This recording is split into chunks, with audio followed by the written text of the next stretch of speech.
Okay, welcome back to the podcast. I'm E-Sysman from E-Sysman Superyachts, and this is the Yacht Report podcast. Now, this is podcast number 3. I just want to remind people you can find the podcast on Spotify, on Apple Podcasts, and I think on Audible, and soon to be on pretty much everything, which we're still signing them up. It's quite a long process to sign up to all of them. And of course, you can watch it on the Yacht Report podcast YouTube channel, which is where you can watch it with video. The previous podcasts that I've been on Spotify have been video also, but we're going to be doing audio only on Spotify from now on.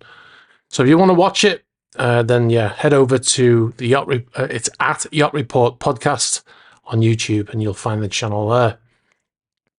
Little milestone for the podcast, actually. We just had our 1,000th subscriber on the podcast YouTube channel. So that's a little milestone, but it's something to monetize a channel, to be able to make money on a channel. They've changed it recently, actually, YouTube. You need 500 subscribers and you need 3,000 hours of viewing. And we've hit the first milestone of making a channel profitable, or monetized, as they call it. And we're about a quarter of the way through the monetization for the watched hours or something like that. So anyway, it's not something I really meant to talk about. So one thing that came from a previous video, I'm not even sure whether it was the podcast. I don't think it was, actually. I think a previous video I made, I was wearing an orange shirt, and quite a few people in the comments said that I shouldn't wear an orange shirt because in America, in the US, you wear an orange shirt when you're in prison. Well, you might have noticed from my accent, but I'm not actually from the US. Just keep that to yourself. Yeah. So, and you know, what I was going to say is that how do you know I wasn't in a US prison when I recorded that last episode? But yeah, I'm not American. I didn't know that was a thing. Does that mean that nobody in the US wears an orange shirt ever, except unless they're, in prison? I don't know. But anyway, I thought I'd point that out, that I'm actually not from the US, so I'm allowed to wear orange shirt.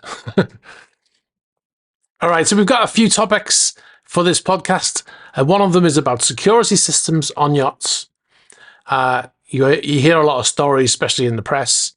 Another one is about hidden ownership, how they hide the ownership of a yacht. And the third topic is about pets, keeping pets on board. Do they do that? How does it work? That kind of thing. And I've got a funny story as well. About one of the people I worked for who used to do just that. But the first topic is about security systems. Now, this is actually from a comment from the previous podcast, I think it was. I didn't write down the person's name, so if you're listening or watching, then thanks for the question. But he asked, are there security systems on any of the yachts that have missile defense / laser systems to prevent attacks on the yachts?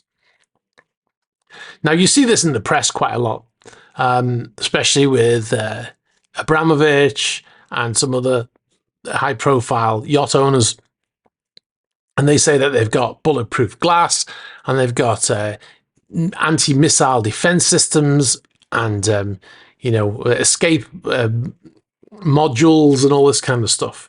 And it sounds very James Bond-esque, doesn't it?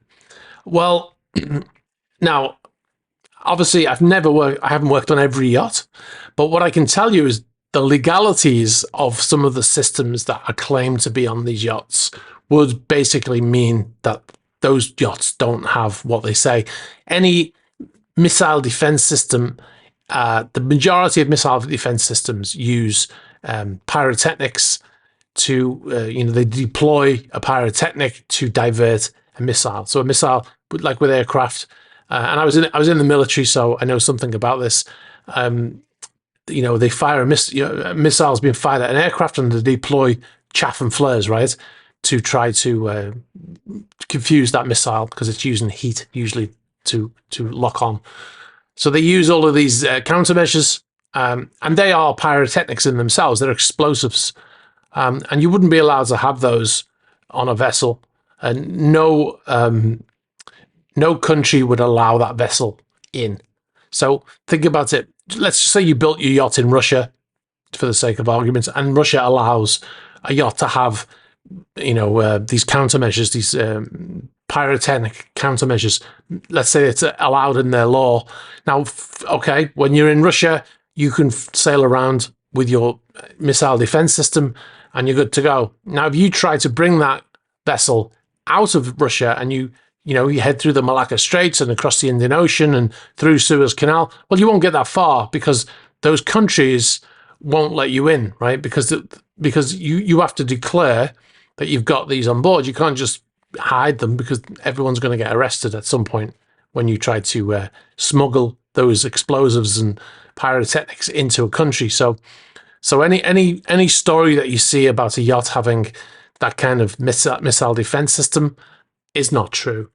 Now there are some people. I actually mentioned that before on a video, and people said, well, there are systems that use lasers and stuff like that.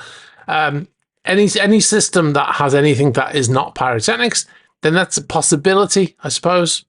But yeah, they certainly don't have these ones. And there's no phalanx systems on yachts and torpedo tubes and all that there's none of that stuff, because you would never ever be able to get that in. Now the most likely scenario is if any of these vessels have got any firearms on board, they'll probably have a locker with some shotguns, because most countries allow some firearms for certain things, right? And the shotgun is probably the one that is most likely to be allowed. In some countries, you wouldn't be allowed in with them. They wouldn't let you in. Some countries might come on board, inspect them, lock the cabinet, seal the cabinet, not lock it, but put a seal on it to make sure that you don't take them out. And then when you leave, they have to come back on board and check it and stuff like that. In the UK, you're not allowed to own firearms or use them or import them and stuff like that, unless you're for a government. Like if you were the bodyguards of the US president, for instance, obviously they're not going to take their guns away. But yeah, for a civilian, let's say I had a super yacht, I wouldn't be allowed to bring those in. So the most likely scenario is you might have some firearms locker in a locked room somewhere with some small firearms in them. But yeah, the missile defense systems, not true. Now, in actual fact, some of the vessels that I've seen in the press that say that they have these systems, well, some of those vessels I've worked on. So I know for a fact that they don't have those systems, and they never had those systems, right? Obviously, I can't say which ones, but I don't want to say which ones because you can imagine what would happen with lawyers and stuff. But yeah, I've worked on some of the vessels that I've seen in the press saying that they've got these things, and they don't. So now, some of the things that they do have, one of the things that's in those articles is they say they've got bulletproof glass.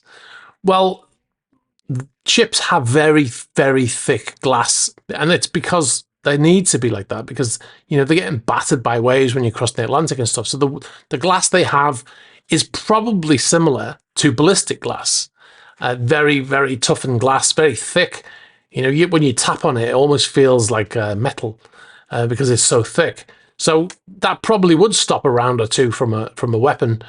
So you could technically say, anyone who knows about firearms knows that there's no such thing as bulletproof, right? You have ballistic glass or ballistic vest, flak jackets. We call them in the military. We didn't call them bulletproof vests. We call them flak jackets, right? So they're designed to stop things from, designed to potentially stop something. But if you took a round from an M16 or something like that, or a L85, I don't know there's a new weapon. The British just got a new weapon. Anyway, if you took a round directly to one of those jackets, it might go straight through. So there's no such thing as bulletproof. But yeah, the glass may be able to withstand some of that. But it's not. That's not what it's there for. It's there for seaworthiness and stuff like that. Now, something that they can have, and some of the cruise ships I used to work on, they have this, is that they have these ultrasonic devices where they can point. It's like, it looks like a spotlight, but when they point it at you, it sends this ultrasonic noise, very high-pitched noise. You know, it's quite, the closer you get to it, the more unbearable it gets. So it's possible they might have those on board, but again, some of the yachts, they say, that have these systems I've been on, and they don't have those systems. So, but it's possible that some do, and they might have got them since I've been there, you know, so that's legal. You're legally allowed to have those. Now, one yacht that I can talk about that, that because I've seen it on a video on YouTube, is Roman Abramovich's Eclipse. They have anti-drone system. Now, if you go back to my, I think it was the 2017, this is when I was on my own, and 2017 Monaco Yacht Show, I did an interview. I think it was 2017, might have been 2018. I did an interview with a guy who was selling anti-drone technology to the yachting industry. If I find it, I'll post a link in the YouTube video so you can go and see it.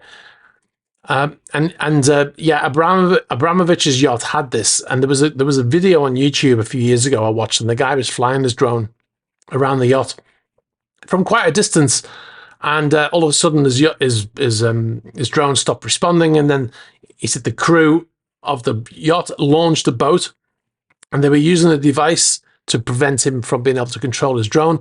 And then they forced the device to land near the boat, and they were actually manhandling his drone onto the boat. It was only a small drone, but they grabbed it and they were dealing with it. And then it managed to like slip out, and he got control of it again, and then he sped off, and he managed to retrieve his drone. But he was filming the yacht from a great distance, and they just basically tried to steal his drone out of the air. So I know that they were using some sort of anti-drone technology to do that, and I have heard other stories about them having that on board. Now, I filmed Eclipse with a drone, but it was in a shipyard, so they probably, you know, the owner wasn't on board and stuff like that. So it's probably when he was on board that they were doing it. So that's something that they might have. The other stuff, you know, there's no super yacht sailing around. Like, I see comments quite often in the comments section on the main channel saying, you know, oh, but this yacht's got all of this equipment on board for you know, terrorism and all this kind of stuff. Well, no, it doesn't, because every time your yacht travels into another country, you know, especially in the EU, nobody wants to allow an armed vessel into their country, right? So you don't just sail in. You have to go through these checks, and you know, just like when you land on a plane into another country, you have to go through immigration and customs and all that, and declarations and all that kind of stuff. And if you don't declare them, obviously there's some vessels probably sailing around illegally with vessels on board. We've covered stories about that in the past. A captain of a yacht in Mexico was arrested and kept in prison for so long because they had guns on board and he didn't declare them. So yeah, legally and officially, there's no yacht sailing around with missiles and stuff like that. So yeah, that's just something that's made up by the press, because they know that nobody's going to acknowledge or deny it. You know, it's like the CIA, isn't it? What they always say is, someone worked for the CIA, we say we can neither confirm nor deny. So they know that nobody's ever going to correct them on that story, so they just go with it. It's just a fun story. Okay, so we'll move on from that. I think I've covered pretty much everything that I wanted to talk about in that topic. We'll move on to another topic, which is about the hidden ownership of yachts. This is something that has come up a lot since the invasion of Ukraine, obviously, because all of these yachts were, you know, scattered when that happened. We were covering it on the channel, and you know, after we became a source for a lot of people to check who was sanctioned and who wasn't sanctioned, you know, because I had a lot of people come up to me in the Monaco Yacht Show. Was it the 2022 Monaco Yacht Show? I think it was. Yeah, it was. And there were a lot of people saying, oh, you know, we work in the industry and we were watching your channel when that all kicked off, because you were the only one who was telling us who was sanctioned and who wasn't, because they weren't allowed to do business with anyone who got sanctioned. Then all of the companies, the support companies, were not allowed to do business with them if they were based in Europe, or if they were based in a Western country. So they were all watching for that reason, and it proved very, very difficult, even for the authorities, to be able to prove who the owner of a yacht is, right? So when that happened and all of these yachts scattered, the authorities in different countries, in Italy, in the UK, in France, they were all blocking these vessels some of them were in shipyards. You had Trieste in Italy, and Marina de Carrara, and Tarragona in Spain, La Ciotat in France. You had vessels in all of these places, and the UK. Now, one of the things that all of the governments were scrambling to do before those vessels left was to figure out who the owner was. And I mean, it should be a straightforward process, right? And there are, databases. I've had in the past, when I've done stories, I've had other companies that cover, media companies that cover the superyacht industry contact me and say, oh, we know that the owner is of that boat and what you said is incorrect. Well, they know who the owner officially is, right? If you go to the IMO database, you can see who the official owner of any vessel is, right? Now, it will never say Bob Smith of 17 Roman Road, Leicestershire, England. It never says that on a super yacht. It's always a company, right? So the company owns the vessel. Now, usually that company is in the British Virgin Islands, and then the company is owned by a trust, which is a blind trust, or the trust is private. Nobody's allowed to see who the owner of that trust is. This is something that, some countries that have these kinds of trusts, they allow people to set them up in the top secret, and they don't have to say who's on the trust. So very difficult even for authorities, especially like if you have a boat that's arrested in France, for instance, and the boat's registered to a company in the British Virgin Islands, but the flag is registered to Cayman Islands or Malta or something like that, and then the trust is in another country again. So you've got all this cross-country stuff going on, and it's really difficult because first of all, they're in France, so they've got to go to another country, ask them information. Then there's 3 different nationalities involved in this one vessel, so it's very, very difficult for anybody to find out who the owner is. And very often, when they do get down to the bottom of who is on that trust, the person they believe it belongs to is not on the list, right? Because sometimes it's related to a family member of a person. I'll give you an example. Motor Yacht Dilbar is registered to the sister of Alisher Usmanov, but he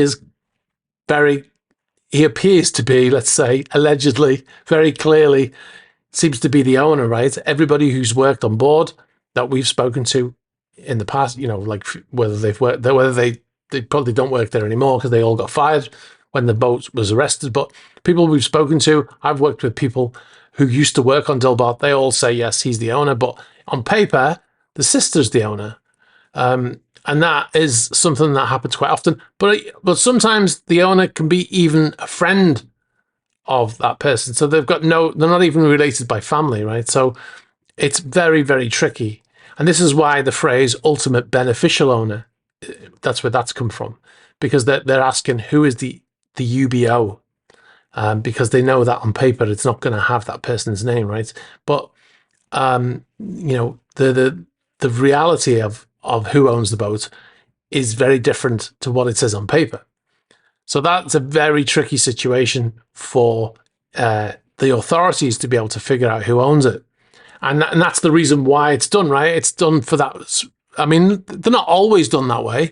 I mean, some of the yachts that are out there, it's very clear who owns the vessel. Not every yacht is done that way, but every yacht, I don't think I've ever come across. I mean, we're looking up on the IMO database. We look up yachts all the time, and I've never seen any yacht registered to a person. They've always been registered to a company. So that's standard operating procedure. Now, that is done for various reasons that they're not always shady. There's legitimate reasons, I'm told, for doing that. usually to do with tax and the avoidance of paying tax. So that's one reason to do it, but that's not illegal. You know, to have a company set up in the British Virgin Islands. I can set up a company in the British Virgin Islands, and as a result of that, that my tax burden will be very different from if I was to set that same company up in my home country. So there are legitimate reasons for doing it, but very often, as the case has been, some of the yachts have recently, you know, it's become more obvious to people that these yachts are owned by people, but not on paper. And I've worked on some yachts that are in that situation. You know, I know clearly who the owner is, and yet we will get emails from this other person saying, "Hi, my name is ... and I'm the owner," and blah blah blah, and his request has come in as the owner of the yacht, but he's not the owner. I mean, he is on paper, he's the owner, but we've never seen him. You know, he's never been on board, or when he's come on board, he's come on as an employee of the actual owner. So yeah, so it's clear. It's obviously that's the reason why they can do it. And then when we talk on the channel, on the news channel, we say, you know, this boat is owned by this person. This is why you see a lot of news companies will say this vessel is linked to, you know, because they can't say he owns it, because what happens then is you get an email from a lawyer saying, I represent the owner, the actual owner of the vessel, which is this company that no one's ever heard of in the British Virgin Islands, and you said that the owner of the vessel is this person. Well, you know, we're writing to you to tell you that he's not the owner, and we represent the owner, but they don't actually say who the owner is. Or they'll say that the owner is, you know, this random company name in the Virgin Islands or in Cayman Islands or whatever it is, and that's the actual owner. But like I said, obviously we know if we go on a deep dive of that company, usually we can find it's linked to the actual owner.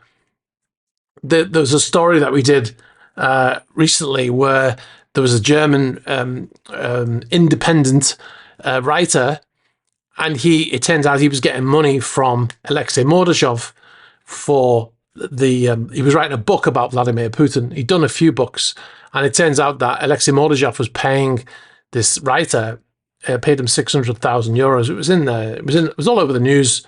And but the company that was paying the money was not in Mordashov's name, but it was linked to the company was linked to a person who worked for Alexei Mordashov.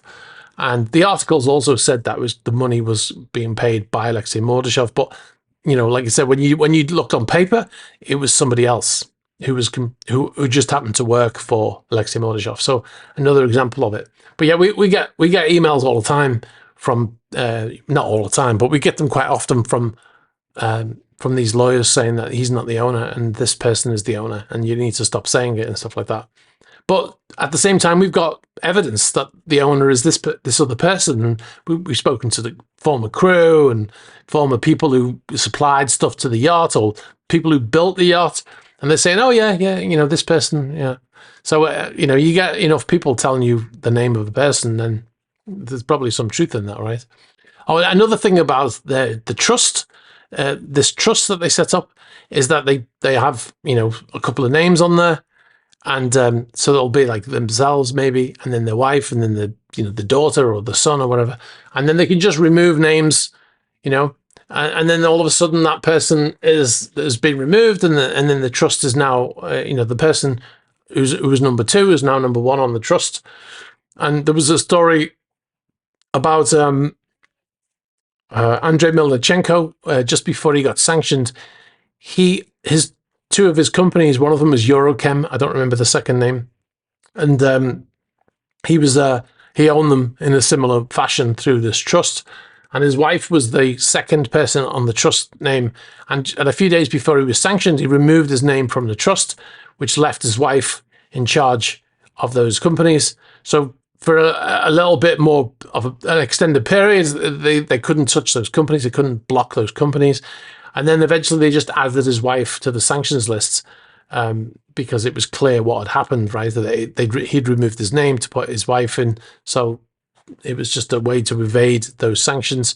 And then they added his wife to the list as well. And then those companies were blocked. So it's a very simple way of changing the controlling member of a company or of an asset. The yacht is an asset. So yeah, it's a murky thing, and there are lawyers that specifically go into business to set up these companies, and this is what they specialize in, is hiding these hiding the ownership of these vessels. So it makes it very difficult even for the authorities to be able to clamp down on one of them. Now, I mean, this is just my opinion now, but I think that if I'm driving along in my car and I get stopped by the police and they say, "Is this your car?" and I don't answer that question, they're going to take my car, right? They're going to, especially in the UK. If I don't identify, I mean, they already know whose car it is because they do a check before they stop you, right? But if for some reason there was some murkiness behind the ownership, they didn't know, and they asked me and I said, "Well, I can't tell you," they're putting that car on the back of a truck and taking it away, and they'll say, "Well, as soon as you come with the paperwork to show who owns it, then we'll let you have it back." And I think it kind of should be the same. I don't think any captain should be allowed to say, "I'm not, I've got an NDA and therefore I can't tell you." It's one thing that we always get told, if anyone asks you, when you work on a yacht, if anyone asks you outside who the owner is, you tell them you can't tell them, you can't talk to them, right? Which is fine. I used to make stuff up, actually. I used to say, I remember I was in New Zealand once and I was on this big yacht, and everyone was asking me who owned it, and I kept telling them it was Tony Blair. So the former UK Prime Minister, because I thought I'll have a bit of fun with it. I'm not allowed to actually say, and they wouldn't even know who he was anyway. So I'll have a bit of fun with it. If you want to if you want to say to us, you can't tell anybody who owns the vessel. But when it's the police who's asking, or the authorities, or people like that, then you can't very well say, "I'm not allowed to tell you who the owner is." You've got to. You're in their country. Like if your vessel's registered in the Cayman Islands or Malta or whatever, and you're in France or Italy or Spain or something, and they ask you who owns the boat, you're obliged to tell the authorities, right? Otherwise, they're going to take it from you, which has happened in a number of the cases. So, there's a big difference between not telling a tourist with a camera whose boat is this, and the police who's asking. So, I think that's definitely the right way to go in terms of blocking the exit of a vessel until they can determine who the owner is. All right, so we'll move on to our next topic, which is about pets on board. This is something that comes up quite a lot, actually. There's a lot of pet lovers who also like super yachts. Are any of the owners pet lovers? Do they have pets on board? I've worked for a few who have pets. I was in Italy end of last year. I can't believe I'm saying last year, 2023, and there was a boat there in San Remo. And I was trying to film, and there was two dogs on the stern on the transom, and one of them was just barking, bark. I wanted to throw something at it, just because I was trying to film, right? And all I could hear was this dog barking continuously for half an hour. And they had these two dogs, and the dog was actually barking at the fish. So the dog, I've got some video footage of it. The dog's looking in the water. It's like a husky type dog, looking in the water, freaking out at the fish, barking away at the fish. I'm surprised it didn't jump in.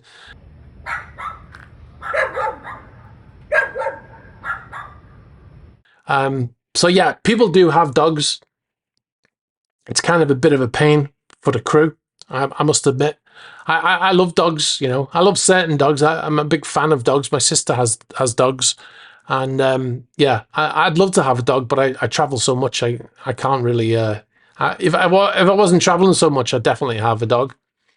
But yeah, for the crew on board a yacht, I'll give you an example of how many people are involved in an animal on board a yacht. Now, obviously, I can't speak for all yachts. I'm just going on my own experience. But okay, so the dog is fed by the butler of the owner, right?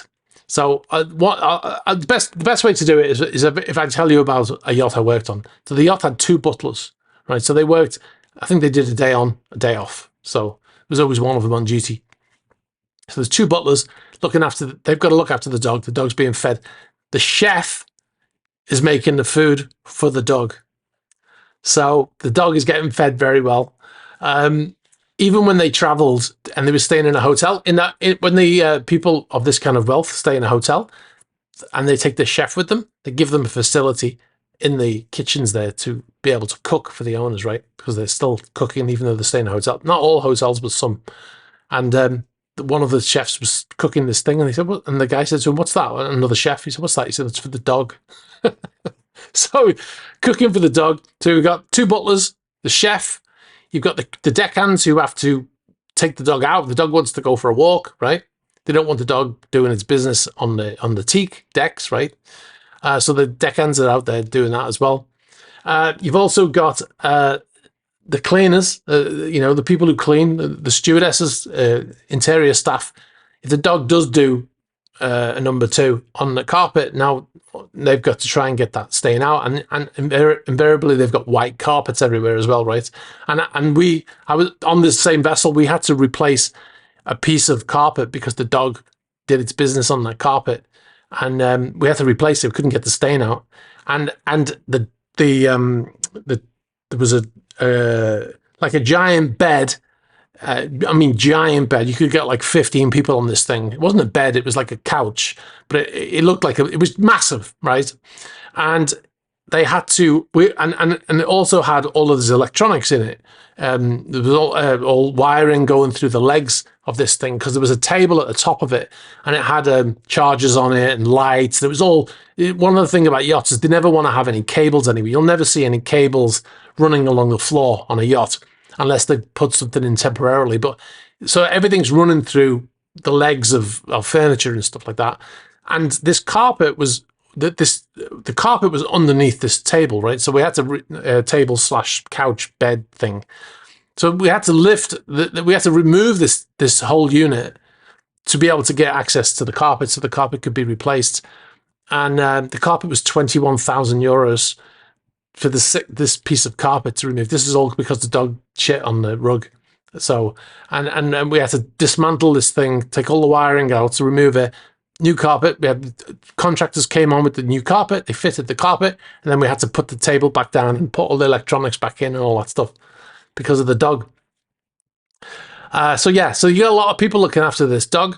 The poor butlers who are at the beck and call of the owners, for 24-hour period, and until they hand over to the other guy. Even when the owners would go out in the evening, they had to look after the dog. So they didn't even have the night off because they've got to now look after the dog because they didn't take the dog with them. So yeah, there's a lot of people involved in when someone's got a dog. This dog was tiny as well. It wasn't even a real dog, what I would call a real dog. It wasn't like a greyhound or a German shepherd or one of those, a working dog. It was a leisure dog. Let's say it was a dog that you can put in your handbag, and so they loved this thing, and in actual fact, I talked about this once before, maybe 4 or 5 years ago on the channel. This dog got sick, and we were in New Zealand, and the owner, the wife, and a couple of his people they went on a trip I think they went for 3 days somewhere. They left the boat. We were in Auckland, and they went to some resort somewhere, don't remember where, and the dog got sick while they were there, and the owner phones up the purser and says, I need to get a vet down here.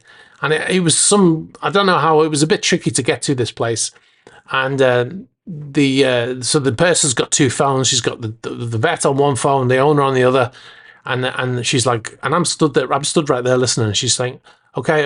And she says to the owner, he said he'll come, but he need $500 to come right now, or something like that. And then she's like, oh, okay. And then the owner says, tell him if he comes right now, I'll give him $5,000. So now she's telling the guy, and then the guy goes, and then they come back to the boat a few days later, and the dog's still sick. So the owner brings in a vet from, let's say, Eastern Europe, And the vet, obviously the expert, he brings him in to look after the dog, and he stays on board. He stays in one of the staff cabins, and he's on board for months. I don't remember exactly how long. I did say it in the previous video. I've kind of partially forgotten the story. I should have watched my whole video, I suppose. Anyway, he's on board for a long time. I remember because he was always sat in the crew. We had on this boat, it was a big boat, so we had a crew lounge. We had a crew mess and a crew lounge. Most boats only have a crew mess, but we had a lounge in there. Really, really nice. And we had the same system the owner had in the lounge, so you could watch movies, like a restaurant system with Kaleidoscope, it was called. And he was always sat in there watching movies because he had nothing to do. He was doing, like, every day he would go and do a report with the owner, tell him how the dog was getting on, and then he would obviously do something with the dog, but it probably took him 20 minutes, right? And at the end of the when he was eventually finished, and the dog was well enough that they didn't need the vet anymore, the guy went home. Never thought anything of it, and then someone says to me, "Do you know how much that guy was getting every day, the vet? You know how much his daily rate was €1,500. So I worked it out, and he paid him over €300,000 to have this vet on board. So that guy probably went home and bought a house, well, paid off his mortgage or something, And it was probably the average salary in the country where he came from was probably about $500 a month. I think. I don't know. I'm just guessing, but that was probably a life-changing. I mean, it'd be life-changing for most of us, right? To get €300,000. And he got it. He was on board for a few months. I don't remember exactly how long it was, but you can work it out anyway. It was around 300. It was over €300,000. So divide that by 1,500, and there you go. But yeah. So this was all for this little dog, and the dog. I must admit, I didn't like this dog. Whenever I went into the main salon where the owner was, if the owner was there, the dog would attack you and try to bite you. And if the owner wasn't, if there was nobody there and you went in on your own, the dog would be cowering in the corner. But when you went in and they were there, the dog would run after you, would try and bite you, and the owner thought it was funny, so he would just laugh. This dog attacking one of the crew. Unfortunately, it was a tiny little dog, so it didn't ever do any harm. But yeah, but it was crazy. The other thing that we had to do is the crew built these boxes. And they put soil in it, and they actually grew grass in these boxes. And then they would cut the grass, and they would look after so they had basically a lawn for the dog, so the dog could have a sniff and do his business. This is where the dog was officially supposed to do the business. On this, they had two of these boxes. They were quite big as well. They were quite heavy, and this is where the dog was meant to go. So all of that work that the crew had done to build the box, fill it full of soil. Put the grass, plant the grass, grow the grass, cut the grass. This is all for this dog. So yeah, is it a real pain when the owner has a pet on board for us? It's a bit like when they have kids.